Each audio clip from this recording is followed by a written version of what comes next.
Hello সবাইকে। আমি একটা রিসেপশন লুক ক্রিয়েট করেছিলাম, সেটা আমি এই মডেলের ওপরে কিভাবে করেছিলাম সেটাই তোমাদেরকে এই ভিডিওতে শেয়ার করব।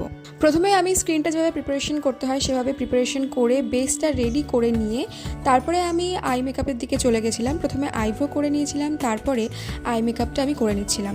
এখন বেশিরভাগ ক্ষেত্রে সবাই নিউড একটা সিম্পল আই মেকআপই কিন্তু প্রেফার করে, তো আমারও পার্সোনালি সেটাই খুবই ফেভারিট, তাই সেরকমই একটা আই মেকআপ আমি এখানে করে নিচ্ছিলাম।